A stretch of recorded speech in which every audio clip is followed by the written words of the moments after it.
Oke, balik lagi di Gocek Bung Toel. Kali ini kita mau bahas sepak bola Timnas Asian Games. Jadi waktu ini kita direkam, waktu ini taping pertandingan Indonesia lawan Uzbekistan di 16 besar Asian Games belum berlangsung. Jadi ini di taping sebelum 16 besar Uzbekistan lawan Indonesia.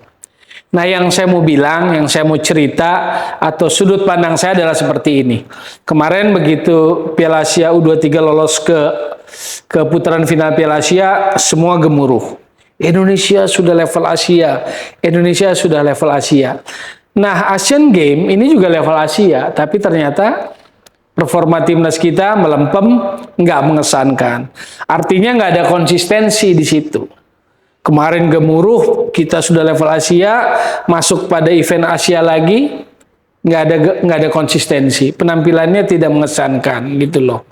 Nah, yang lucunya, saya baca berita, ada berita di media-media online, bahwa pelatih Indra Safri merasa puas atau merasa bahwa penampilan tim Indonesia lebih baik dari Korea Utara. Padahal kita kalah 0-1 kan di pertandingan terakhir. Untung itu juga lolos ke 16 besar. Jadi lolosnya itu menurut saya nggak pantas, nggak mengesankan gitu loh. Lolos dengan apa ya? Ya kalau kata netizen katanya hoki caranya kan lolosnya gitu. Nah, jadi saya agak tergelitik dengan berita yang muncul ketika Indra Safri mengatakan bahwa Indonesia tampil lebih baik dibandingkan Korea Utara gitu loh.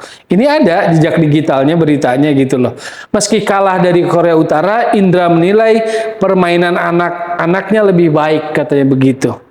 Kalau jujur melihat pertandingan Indonesia dengan Korea Utara, kita kalah gol iya, tapi mana yang berkualitas? Korea Utara atau Indonesia dari hasil pertandingan tadi? Nah ini, kalimat ini, pernyataan ini agak mengusik. Buat saya ini nggak fair. Kita menurut saya kalah memang di pertandingan lawan Korea Utara itu. Jadi secara struktur permainan menurut saya timnas Indonesia waktu lawan Korea Utara nggak sempurna, nggak berjalan dengan baik gitu loh. Walaupun Indra Safri mengakui secara taktikal, secara game plan berjalan dengan semestinya, tapi kalau kita menyaksikan pertandingan dari awal sampai akhir menit, saya ngelihat bahwa timnas Indonesia kesulitan sampai area penalti lawan. Bukan nggak bisa, sesekali bisa, tetapi secara keseluruhan timnas Indonesia di Asian Games gagal bisa mendominasi permainan atau bisa masuk area pertahanan lawan. Sepertiga pertahanan lawan itu sulit. Build up boleh, progression boleh, tapi nggak dapat finalization, nggak dapat sepertiga depan itu nggak dapat. Saya ngelihat waktu lawan Korut, tapi kok bisa-bisanya Indra Safri menilai bahwa permainan Indonesia lebih baik dari Korut. Nah ini yang menurut saya sih kalimat-kalimat atau ngeles yang nggak fair lah, nggak fair play lah, nggak fairness lah. Menurut saya overall di pertandingan itu kita memang kalah dari Korut gitu loh. Secara permainan, intensitas, strength kalah dari Korut. Tekanan, ancaman jauh lebih banyak ke gawang kita. Timnas kita overall, sekali lagi saya ulangi, gagal bisa mendekati mengancam area pertahanan Korut. Tapi kok bisa-bisanya dianggap bagus gitu loh. Kalau lihat permainan misalnya ya, saya coba secara teknikal main 3 back, pakai 2 wing back, Doni Tripamungkas dan Robby Darwish. Doni Tripamungkas terutama main menurut saya agak tanggung. Bukan saya bilang nih anak gak punya potensi, tapi di level itu lawan Korut dia menjadi tanggung. Menyerang enggak, bertahan enggak gitu loh. Robby Darwish kelihatan usaha kerja keras, hanya memang jadi nggak maksimal juga. Karena ya ada lawan itu, ada kualitas lawan. Kalau kita melihat pertandingan kan nggak bisa lihat tim sendiri, vice versa gitu loh. Harus dua-duanya kita lihat. Nah jadi tactical atau planning 2 wingback ini nggak jalan dengan bagus. Di tengah, Rahmat Irianto dengan Syahrian Abimanyu ya bekerja keras, tapi menurut saya kayak belum ngeblend. Kedua pemain ini belum nyatu gitu mainnya. Plus kita nggak punya pemain dengan karakter gelandang menyerang yang kreatif, yang kuat megang bola. Yang saat itu dimainkan Taufani. Taufani menurut saya sih ya kayak layangan putus lah.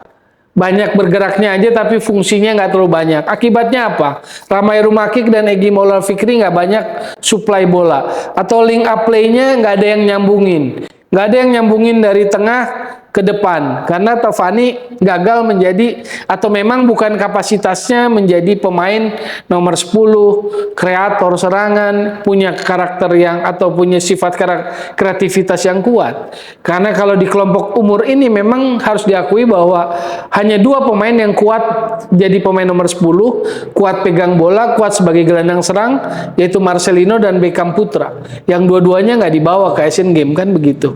Jadi memang ada problem di lini tengah, di lini depan juga. Saya lihat Ramai Rumakik saya harus apresiasi karena dia mau kerja keras, dia lebih aktif lah mencoba berusaha. Cuma serangan-serangan individu itu kan nggak terlalu mengancam atau membahayakan akhirnya. Egy Maulana Fikri tidak sebesar namanya, penampilannya sangat di bawah standar, tidak bisa memberikan sesuatu yang lebih bagi timnas yang sedang kesulitan waktu lawan Korut, gitu loh. Jadi akhirnya memang diganti juga. Maksud saya gini, Egy ini kan pernah digembar-gemborkan sebagai apa ya, Messi-nya Indonesia gitu loh. Tapi dalam pertandingan kemarin seolah-olah nggak ada bekasnya itu Messi-nya Indonesia. Dia gampang kehilangan bola, kontribusinya kurang, ketajamannya nggak ada, ngerepotin pertahanan lawan nggak ada gitu loh. Jadi ya makanya sih nggak heran kalau kemudian untuk lawan Uzbekistan besok, yes, ini karena ini video sekali lagi sebelum pertandingan Indonesia Uzbekistan, Sananta harus dikirim, diterbangkan ke Asian Games gitu loh, bergabung dengan timnas karena memang ada problem di lini depan gitu loh. Jadi saya agak bingung dengan segala catatan itu. Indra Safri masih cukup pede bilang bahwa Indonesia bermain lebih baik daripada Korut. Menurut saya itu bukan pernyataan yang apa ya, yang membangun lah, membangun atmosfer sepak bola Indonesia. Ini lebih kepada pernyataan membela diri, karena pada faktanya menurut saya Indonesia memang kalah, beruntung hanya kalah 1 gol. Jadi menurut saya Indonesia tidak lebih baik bermain dari Korut. Jadi menurut saya itu catatannya buat Indra Safri yang agak mengagetkan pernyataannya usai kalah dari Korut. Karena juga menurut saya di pertandingan sebelumnya pun belum terlihat mengesankan, hanya beruntung bisa menang 2-0 lewat individual Ramai Rumakik dan juga ada kesalahan yang dikonversi dengan baik oleh Hugo Samir, kecolongan kepleset dari Cina Taipei, nggak bisa bikin gol. Dan sekarang menurut saya sih ya saatnya introspeksi lah, bahwa kita sudah level Asia ini ternyata belum konsisten. Ingat loh, Asian Games kita pernah tahun 56 medali perunggu Asian Games, era Ramang, Kiatsek, pelatihnya Tony Poganik.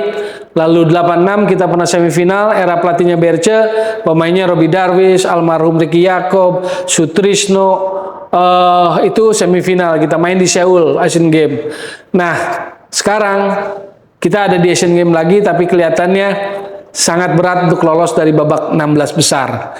Satu lagi, mumpung saya ingat, karena ini menjelang 1 tahun Kanjuruhan, tanggal 1 Oktober, alangkah elok, alangkah lebih baik timnas kita saat bertanding melawan Uzbekistan mengenakan pita hitam sebagai tanda masih berduka untuk tragedi Kanjuruhan 1 tahun lalu 1 Oktober.